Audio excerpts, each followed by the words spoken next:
Warning! The following contains content that could result in a positive perspective on life, which some viewers may find motivational and inspirational. Subsequently, audiences may experience changes in behavior, such as becoming productive and determined. Please attempt to try this at home and occupy your place!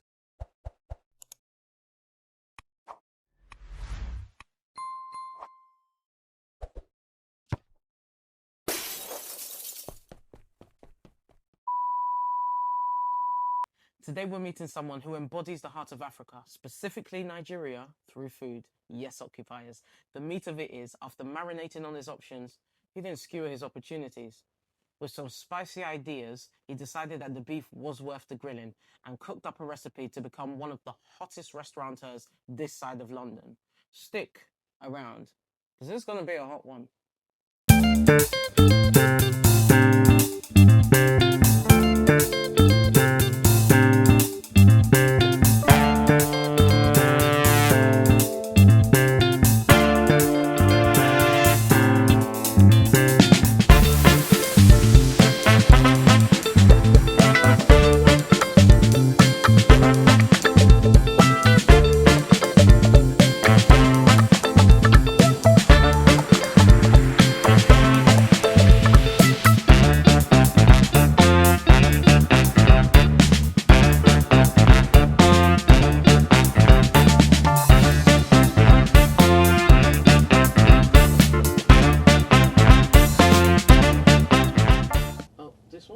Yeah, but it's alright, yeah.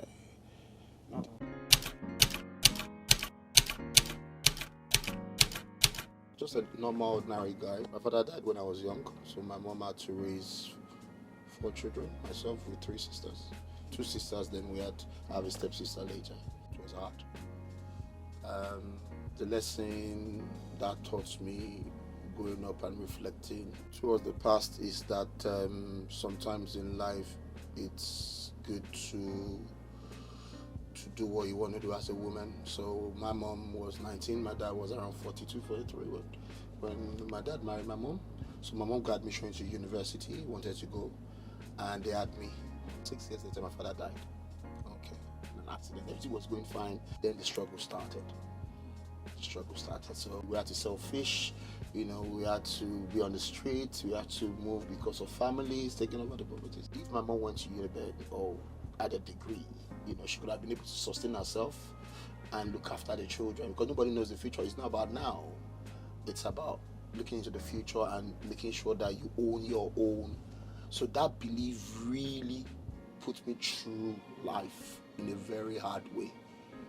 This story I've not shared with. I share with women, like, look, whatever it is, make sure you ground yourself and don't go all in for what any man is going to give you, because you never know tomorrow. Make sure you have something to fall back on. Make sure that you're independent. Make sure that you don't depend on people. Don't depend on anybody. Don't give yourself an excuse. I failed. I did not pass anything. But when I was secondary school, I was very active. For those who know Aries, we have energy. We are leaders. I've always been a leader. I've always had this energy, but book is not my thing. I'm telling you, it was not my thing. I was a prefect, but my results was woeful, very bad. My GCSE. I later became a teacher here, working with children. Looking into my background in terms of education, it wasn't smooth. What could have been done better, and what I would advise every parent, is to identify everybody don't need to go to uni. Everybody does not need to go to school. If you identify the strength of your child, work on it. Look, I'm selling Suuyar now. I have a big business of selling Suuyar. It has nothing to do with biochemistry and electrification or something principle. Nobody's using it. I'm not using it. But I love cooking. If those quality of cooking was identified as from my parent or my mom, right, I could have probably been a big chef. From there, I could have gone as an apprentice. There is nothing stopping anybody from being an apprentice. Apprentice is still a kind of a union on its own, because you are learning a skill. There are ways people learn. Some people learn through visual. I'm not getting visual. I can see you next week. I might not recognize your face. You have to go. I tell my customers, I'm so sorry. You know what I mean? But I'm very good in audio.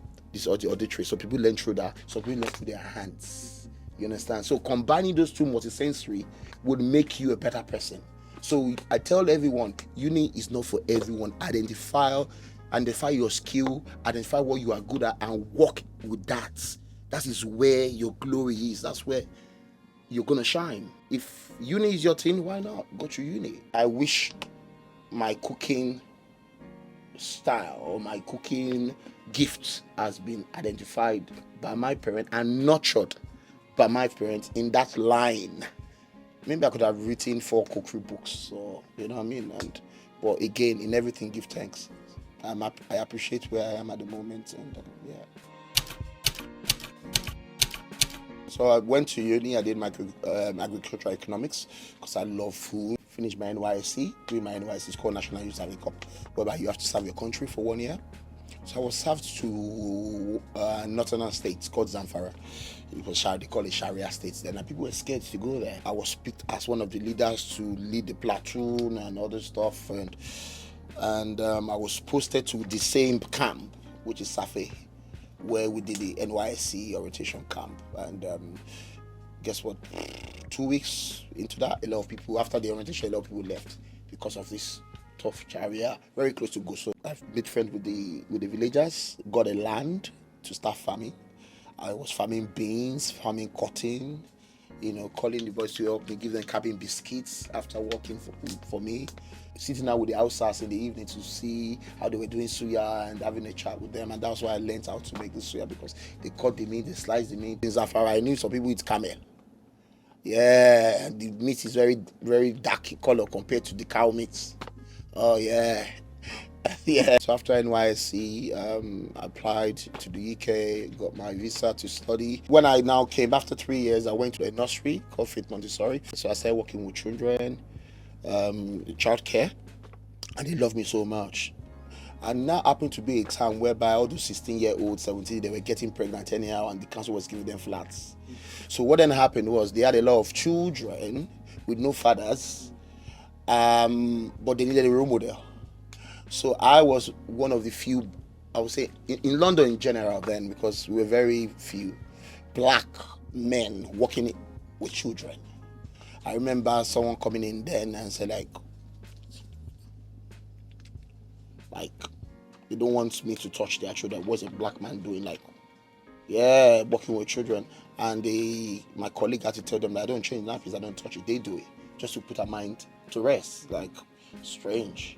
Even my fellow friends there were telling me, well, why can't I do plumbing or carpentry? Why am I doing with children? But I love children. I love to play with them. I love that kind of practical work. One day we were on the playing ground and I was talking to them about tap roots and different kind of soil, and the manager was watching me. So just someone on the camera, and they asked me why. I was like, I was just talking to them about different soil, loamy soil, sandy soil. When I now wanted to do my qualification, I asked for support. They supported me. They gave me a loan. Then I went to Middlesex University. I finished UL, graduated. I was still working part-time for them then. Did my EYPS, which was level 7. It's equivalent to the QTS, well, for the early years. That was sponsored as well, thanks for the government. I balanced the business degree, which I had for University of East London, with the educational part of working with children. I now became a kind of authority in there. So I was able to turn places around. Last job I did was in 2014. I was told to take over a nursery, Honor Oak Children's Center. The Shore Starts. Well, it was coming out of Shore Starts then, so this community decided to take over from Lewisham Council. So they named it Sunrise Community Nursery. When I got there, they were like 16 staff, 26 children, very scanty. They did not even know how they were going to pay the salary that month. But by the time I left there in 2018, my record is there. I left them with 152 children. I left them with 39 staff with £325,000 in their account. When I resigned, because cooking was my side also, I was doing YouTube videos and cooking, it was just passive income. I wanted to follow my passion a little bit to see where it takes me through. I can easily get a job anytime, anywhere. My staff were crying. Parents didn't want me to go. I said, look, I want to try it out. If it works, if it don't, I decided to branch into my passion, which was cooking.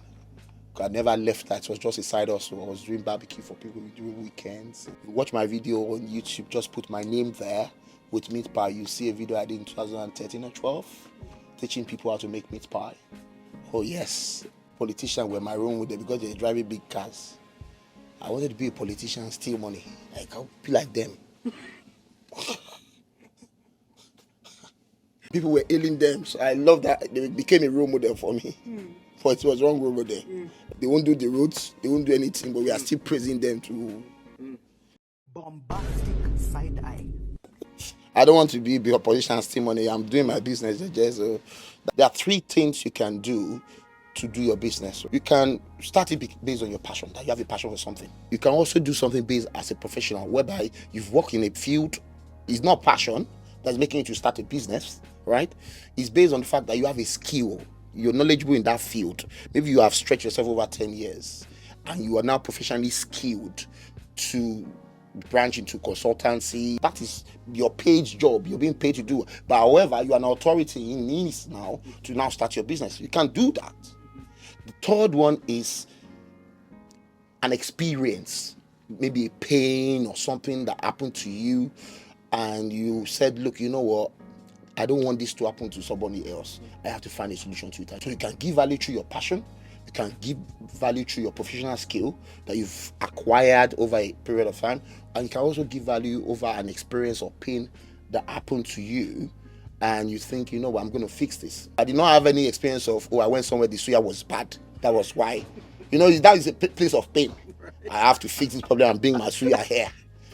Exactly. I have to make sure everybody in London is eating good Suuyar. With me, it's not the pain. The skill I acquired plus the passion I have for cooking. You know what I mean? That brought me into this world, which anybody can do. So follow your passion. If you're professionally skilled, why not? And if you think you are in a place whereby that pain is too much for you to bear and you want to fix it, then fix it. Don't give yourself an excuse and start mourning. There's no good job. There's no.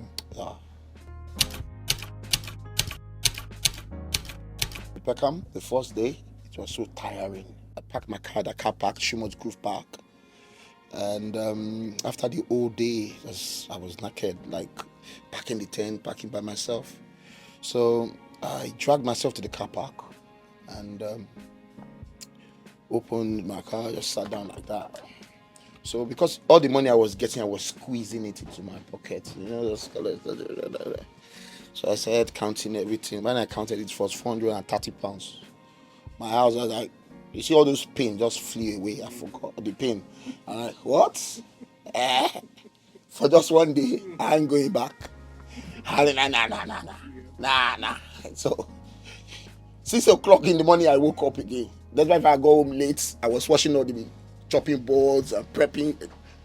Since then, I never looked back. You know, there have been bad days, there have been good days. After paying the meat, paying vegetable, I left the market with £20. The woman who sells the Guinness for me, Augusta on Shumot Road, say, Kola, how was your day? I'm like, yeah, it's not bad. I just paid £20. Like, she looked at me and said, thank God for that, because nobody's going to knock your door and hand over £20 to you in this country. And that thing just struck in my head. Like, it's true. No one is going to knock your door and give you that money. You got to come out there and do it. Don't give yourself an excuse. Just get out there and do it. Nobody owes you anything. Nobody. I never did any Suuyar in Nigeria. I just used the opportunity where I was serving my country to see how it's being made. Right? So coming here, of course, I saw there was a gap in the market. Cooking was just a side hustle to bring extra income for me. By doing that, I became a master in the skill, in perfecting my crafts. It was a stage, but I didn't leave my day job. I was still running my day job.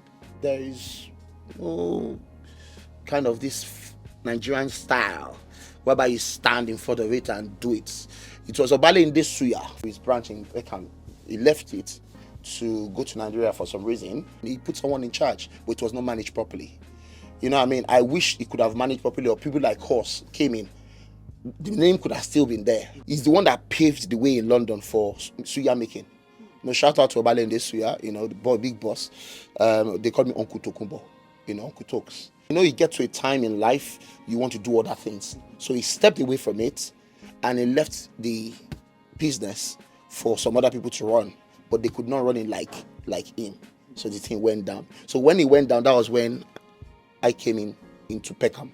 You understand? It was just roughly around that 2018. And I never knew that was going to happen to his business. I just came in. But so things just worked together for good, So it was a bit of luck. However, there was a preparation process. They always say when preparation meets opportunity, people call it luck. You understand? Exactly. So I was preparing myself, my skill, my crafts, my passion was there for cooking anyway. And I said, I was going to launch it. And so that's my story. My mother had a bakery in 1994. In the night, they make the bread. So I became a chief baker when the baker left. My uncle had a restaurant, Don Simon, in Ilesha in 2001. That was where I learned my meat pie. His head chef was one of the Mr. Big chef. He taught me how to make meat pie. That valuable opportunity was kept. Plus, 2004, I went to 2003, 2004, I went to South. I saw this Suuyar opportunity as well. When you have passion for something, you gravitate towards it. So I was always gravitating towards food doing YouTube, and I saw one video one day. I'm like, no, that's not how to make meat pie. So my first video was like making meat pie. It's freedom. You have your time. I started by myself when I started this thing. It wasn't easy. When people saw me when I started this business, right, around July 2019, Nigerians come to me. How are you doing it in the cold though? Right? Are you not catching cold? Are you not feeling good? To me, I'm like, you don't understand. You don't understand. You see, the man behind me, his name is Mr. Khan. That man has been in Peckham for over 25 years. And he was telling me the value of his property in Peckham down the road, around 1.2 million. So I looked at his business, selling tomato for £1 and those pepper, onions. So if a man like that can have a property over a period of 23 years selling tomato, and the value of his property is 1.2 million, they are doing something right. They're really doing something right. So when I started, were talking behind me that, you will soon go, and there was a 12th person on that spot that I would leave the place very soon. But I didn't know they were saying that. But come second week, I was still there. Third week, I was still there. So one of them, who was bold, his name is Usman, came to me and said, Miss Suuyar, you are here? I said, yes, I'm still here. He said, you are strong. He said, do I know what they said behind me? I said, no. He said, they said I was going to leave the place. I said, why? He said, because we are consumers. We just consume. Nigerians don't do business. And that thing really struck me. So, because we see them come, they buy, they don't do business. And come to think about it, these people are going to be there by 7 a.m. Because I do so, you have to prep. I will join them around that 7, 8 a.m. All the Nigerian shops are going to be closed. Their shops are open. Can you see how that dedication to work it is? I have people come to ask me because they see a Yoruba man trying to set up his business with a gazebo. Like, when is that shop open? They want to buy something. They want to buy broom or buy something. When is that barber shop open? I tell them around 11, 12. And people, imagine me telling. So I'm like, why 11, 12? So over a period of time, if you are not consistent in your business, people are not going to take you serious, number one. Number two, they will come according to your time. But they are there to start their own prep and do their own meats, and they start selling to us. One of the things that kept me happy in this business is the fact that I was being able to learn from people who have been there, be consistent in what I'm doing, and because customers want to know you are there when they come. I stayed by myself, wind blew my gazebo. I had to call the Pakistanis to help me to pick it up. Yeah. All those things you will learn in the job. Don't wait till everything is perfect before you start. If it's a small camera you won't get, just start. You will learn and you become better and better and better. There was a podcast I listened to say it only takes 10,000 hours to be an expert in any field, and it only takes 20 hours to be good in anything. Not an expert, but you be good at something. So people have a choice. Go for it. Now I've got probably 12 to 14 staff. I'm paying, salary to, helping their own family as well. Dedicated people. I'm imbibing, my culture into them and the way I think into them. and I'm proud of it. I was looking for Suuyar.com, Suuyar.this, Suuyar.that. I was like, okay, there's when you have paper, like, so I was going to call it Suuyar. Yeah. So I just say Suuyar, like it sounds it, but Suuyar. That was like, for. I don't have any achievement. There's no success. I'm just focused on the business. When you start telling yourself you have success, you're not there. Life is continuous. You have to keep learning. From the street, having 2 restaurants, that's not success. To be honest, you don't even let it get into your head. It's success. You have achieved something. See it as an achievement, but it's not success. Success comes in different ways. Your health. You can have everything and have poor health. You understand? I'm successful with good health. That's why everything I've gone through. You know what I mean? I'm successful in giving people opportunity, stuff, and there are more people to give opportunity to. Just relax and like, oh yeah, I'm successful now, and I can do. That's when you become complacent. Yeah. So I continually, you see on my head with white beards now, everything is flying off. So I would say that's a success. Seeing white beards, like, oh yeah.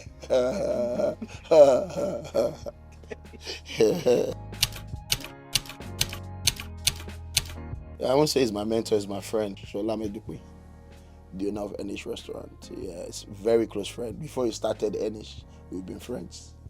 So he's always pushing me, Kola, you can do it. You are lazy, you can take risks.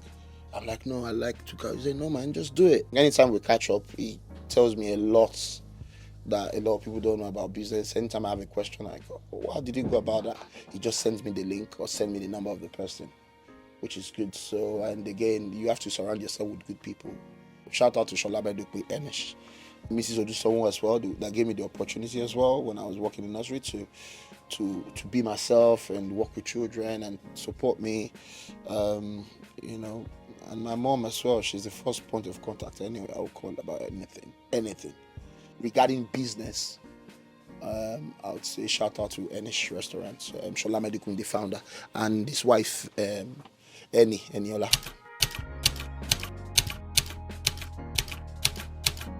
I like hardworking people. And I like babies. Those are the 2 things that inspires me. I like those 2 things because, number one, with babies, I find them very like blessings from God being created into this world. But what really baffles me is like everybody has gone through that stage and they don't know the future. They're just in their world. Like they don't know the challenges ahead. We then tend to introduce our actions, and because they learn through repetition as well, what they see, and that's how they form their own world around them. I like hardworking people, so I'm a kind of person that if I go to a place to eat, I like to give a lot of tips as well. Give tips to the kitchen and the staff, to the cleaners especially. Sometimes I just pack. I call the cleaner, I see sweeping the floor, I say there's £5, £10, get yourself a good lunch. I don't like lazy people, and I think I got it from my mom because we were talking recently and she was emphasizing about she doesn't like lazy men. I'm like, I got this thing from you. I got it from you. Life is not really fair, but when people find themselves in a situation and they're not just sitting and being lazy and they're doing something about it, I like it. You see my gazebo place, I approached the council and said, look, I want to take the whole street. Shops are very expensive. I wanted to operate it and give people opportunity, and they don't have to bring any tent, they don't have to bring any table. I'm going to buy it, and all they need to do is just to pay £10 because the council charges like £100 a day, roughly. So guess what I did? I invested like £10,000 of my money into buying gazebo tents and table. Every day I paid my staff, right, extra 1 hour to set this thing up during weekends, Saturdays, Friday and Saturdays, and put it there to let and busy market. Do you know people did not take it up?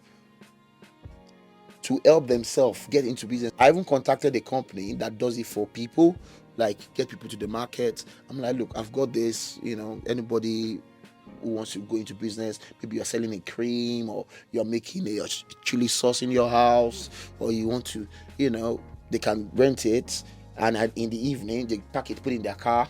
I even bought this cage that they can lock it up in my storage to make life really easy, just to get yourself out there and sell something, do something. 3 months and I was still paying the council. Exactly. I had to just call them to say, I want to cancel it. I want to cancel it. So I went back into my mood of investing into myself. It's not everybody that wants to do business. It's not everybody that wants to push themselves out there. It takes hunger to even find good stuff. It's difficult. I'm telling you the truth. I'm trying to do something to give back to the community. If you don't give a product out and give value, money is not going to come. Money don't jump. You are only paid for what people value you for, the value they see that you want. But there's something we all have in common at the same time, 24 hours. Sometimes things just pop up in business and you have to deal with it. I stay calm and I find a solution to it. When you find yourself in a situation whereby you need to make and you don't know what to do, just leave it. Don't do it. You come back to it later. It's okay to walk away from it and do nothing until you're ready to do something. When I face any challenges, I just go and think about it. I respond and don't react. So anything that comes to my way in terms of adversity, I look at it, I go back to my strategy, try to fix it, and just embrace failure. It's like, good, I fail, and I'm totally accountable for my action. So I take accountability for it. So it's easy for me to come out of that. What's the solution to it? You fix it, you learn from it. And so I've gone through a lot, but that is my strategy to come out of it.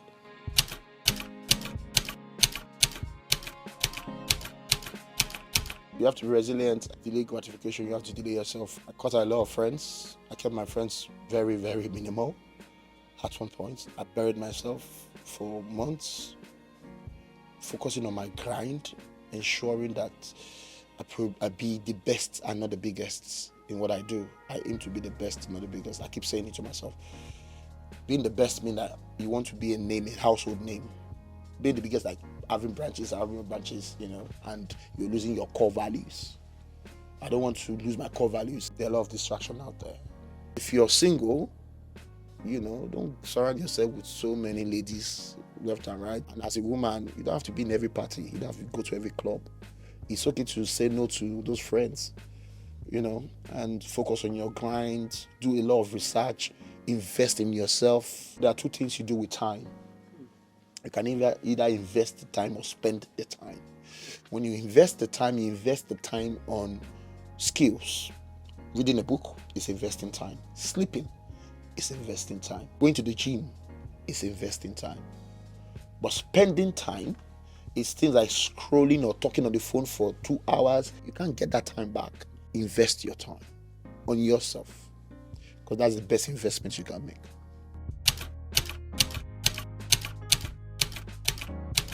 When I see happy customers, customer experience is very important to me. There are criticism and there are insults. If people criticize you constructively, they take it as a feedback.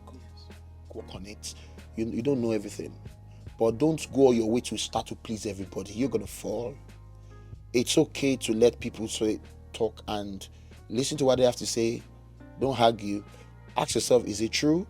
If it's true, be honest with yourself. Fix the problem. If it's not true, just ignore them and don't let it get to you anyway, because they will always criticize you. Don't go all your way to say, you want to win everybody, you want to satisfy everybody. No, nobody cares. Listen, just do what you have to do. Make sure you're doing good. Stay focused. Work towards making yourself better every day.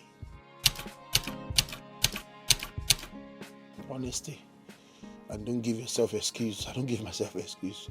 Summer, people come out, eat. They want Suuyar. When it's cold and you wake up in the morning, even to touch your gazebo to open it is a big problem. Nobody's going to knock your door and help you. You have to help yourself. Nobody cares. And people are depending on you. The world needs you. And if you think you have so much money, the orphanages, they need you. If you think, nobody needs you, you're just being selfish for yourself, then maybe your drive is not enough. You can't be selfish. We are in this world to impact people. And like what you're doing, you're impacting people. Me talking now, giving my time to sit down with you, we're impacting. Someone's going to watch it and be impacted. Even if it's only one person. It's something. We give ourselves excuses so much why we can't do things. Why it is not possible. Why it is. It is possible. Carry your phone. Do you know that this is the only time you can compete with them, Coca-Cola and Pepsi. These people spend like millions of pounds on ads. They did one ad there for KFC one time. If you see the crew, they were up to like 50 different vans, carry camera. Maybe they paid them 1 million, 2 million for that. I don't know. But I looked at all the vans, different cable. They were wearing jackets with different gadgets to do ad for KFC. That same ad, somebody can carry a Samsung phone and do a recording and it goes viral, matching the amount of views that KFC, £1 million can do. So you carrying a phone, understanding this simple recording, just put it there and record for your business. Be consistent, show up every day. People need to read the book 22 Immutable Laws of Marketing. Market yourself. Nobody remembers runner up, second person, or third. They remember the first person who came up with the idea. And if that idea is taken already, create a sub out of another category, but make yourself the best in it. At the moment, I'm the best Suuyar guy in London. 100.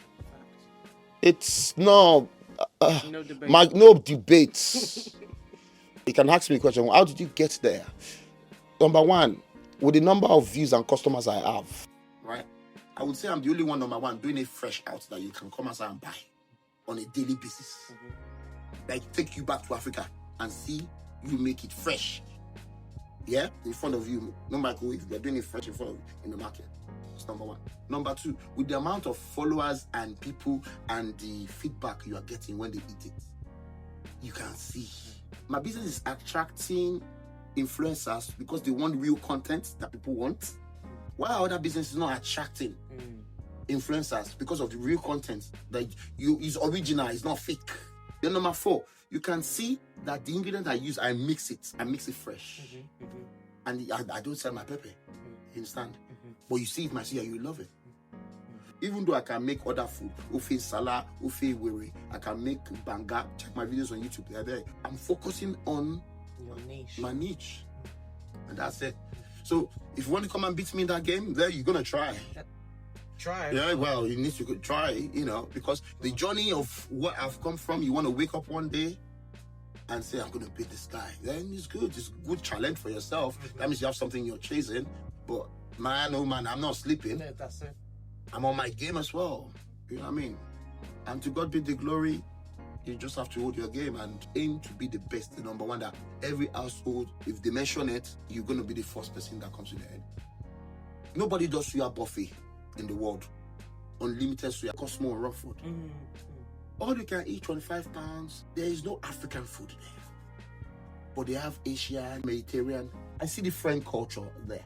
But we are also there. Yes. You have to do a research, man. You got to go out there. You can't sit and say, you are reading books. You want to do a business, you're on top of your game, you have to pay money. You have to go there. I went to Ginny, O2, World Buffet. There's no African food. JLC in Croydon. Those are the three buffet. Went there, look at it, there's no African food. And the price is £25, right? I said, you know what? Whatever it is, right? I'm going to start this. So at the moment, I'm still charging that £25, but I'm doing unlimited Suuyar, beef Suuyar, unlimited chicken Suuyar, turkey Suuyar, efori egusi that I sell for £20. It's in the buffet. Pounded yam, it's in the buffet. Puff puff that people love, spaghetti, jollof rice, shawarma, Nigerian shawarma, grilled tilapia fish, which is £15. I said it on the street, £15. You can go and eat 4 or 5 times. If they can do it, somebody has to do it. Yes. But you know what Nigerians are telling me? Same thing I had when I started in the code. How are you doing this? Are you not feeling cold? Same thing they said. The same thing they're saying now. How are you doing it? Unlimited food. Nigeria will finish your meat. Let them eat. How are you are doing buffet? How? But let's say don't call me. And try. But not finish it. Don't change, oh.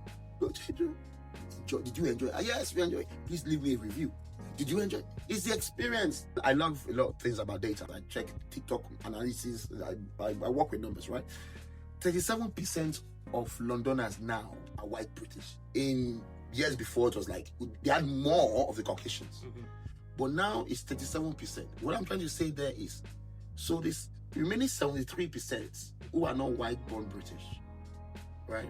Where are they from? Asian, black community. So there is a market for us, but still it's not being recognized by the big buffet companies, or somebody has to do it. So I made myself the first ever Nigerian Suuyar buffet in the UK and now in the world. Unlimited Suuyar. It's a pain that is making me like, why are we not represented? Why are we not represented? Yes. So this creating value came from an area of pain that is making me bring those changes in as a business, as giving people experience. I see opportunities to create value and give that value and give that customer experience that they love it. To embrace failure. Failure makes you learn and makes you a better person. Don't run away from it. Embrace failure. Life's not about yes. Things are going to be thrown at you. You know, you're going to make mistakes, but it's okay. It's okay to make mistakes. You learn from it, you move on. It's never to give up. That's what I'll say. Don't give up and don't give yourself an excuse to give up. Because these challenges are going to come. This adversity are going to come. That thing can easily give you an excuse to give up. So the grass can be greener on the other side. And if your ladder is on the wrong wall, don't keep climbing. It's okay to come down and put that ladder on the right wall. Resilience. And you have to be hungry. T.D. Jakes said something one day. Some people go to God and they are praying in their chair, God. And God is just looking at you like, God is not answering. But it appears God is not answering. Because you're asking God for a chair. And God is like, no. He has given us a chair indirectly in a tree. All you need to do is to think outside the box as human. For God's sake, cut a tree and bring that chair out of a tree, and you will get your chair. But we want something to be handed over to us just like that. You imagine God creating a chair from heaven and throwing it at you? Come on. You need to put the effort into it. So there are so many chairs in front of people, let me put it like that you have to dig deep to get your chair out of that tree. You need to put that work in. You need to carry that camera stand. You need to go that miles. You need to go out there and do it and be a blessing to the world and fulfill your purpose to get your chair out. Some people are not even doing any chair. They just want to waste people's time. They want it handed to them. Exactly. If it's only one person I can help in this world and make the person a better person, that's okay for me. If that spreads out to generations, it's better. It's good. Two ways I think your legacy can be remembered. From your own family, what you leave behind for your own family, right? And from the outside family. I mean, outside family, it might be strangers, it might be community, it might be what you created. If I'm to choose one, I would rather prefer my family to have a legacy for them to remember me rather than the whole world. It would be nice if the two can come together to remember me, if it works well.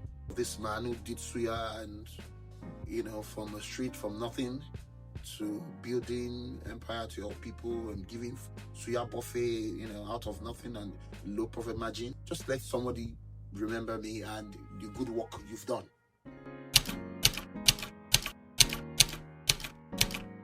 I was a victim of domestic violence. I had my ex and I was beaten every day. 2013, May 7th, it was terrible. And I took it on for years. And that's why today I'm not married. I've got a child. When I reported to police, she denied it, said she didn't touch me. I was working for a nursery as a nursery manager then. Even though we had a baby, my baby was 1 year old. The beating was too much. I didn't want her to experience that. The woman beating her dad growing up. I locked myself up for like 3 days. So I had to leave the place. I was scared of my house. I just decided to listen to my phone voice message. So I had, caller, sorry for beating you again. I know what I did was wrong. When we get home, let's talk about it. I had to call the police straight away. It's like, okay, good. You said she didn't and there was no mark on my body to prove it. Why would somebody leave this voice message for you if she had not done something wrong? Yep. That voice message really saved me. That really scared me a little bit because it could have affected my career because they were asking questions like, you know what I mean? I've never touched any woman. I was not brought up to beat any woman. That experience really affected me mentally a little bit. So I left my child to grow because I knew what it takes for children to grow. I was paying the child support. She didn't grant me access because 5-year caution or something like that. So she was very, very upset about it. There was less support then. There was no support for me then. Trust me, I tried to call all this men thing. I hope it's changed now though. Oh. It was more for women than men. It took me time to get myself back. I was nursery manager for Welling Children's Center then. And they supported me, gave me a place to stay. Mrs. Abbas, thank you. Nagis Abbas. It's that to stay focused. If you marry the wrong person or something goes wrong, it can destroy you if you're not good enough. You know what I mean? It can really affect you. So one of the decisions I would advise anybody, make sure you marry right because it can ruin your business, it can ruin you, it can send you to early grave. Some people are not lucky. I'm lucky. So I'm grateful to God for that. But that shifts me to be a better version of myself. And I'm grateful for God that in my life I can bless other people and give other people job and provide unlimited buffet Suuyar for people having good experience. And I love it.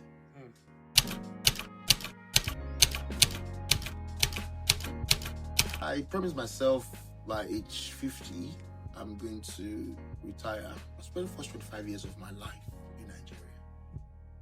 The next 25 years of my life in the UK, I see myself expand the Suuyar business, giving people value, people having a nice time, giving people franchise to be able to start their own business, and just stepping back, but still keeping an eye on things. And let the next Gen Z who are serious. I've got 2 staff here now. I love them so much. They are 19 and one is 18. Love your kids, man. Love your kids. I can see me handing over the business to them. They know the way I think, relate to my customers. Fantastic. I can see myself giving them a car. Profit sharing, I don't mind. You know, to give them ownership as well. We're not going to take money to heaven, all these things. We can help the next generation. So I can see myself doing that for the serious ones who are hungry, who are dedicated, they don't give excuses. I am a hardworking man who loves to give experience and good value to everyone. Let's put it like that. Brilliant. Sorry, I'm just asking a question. I'm not.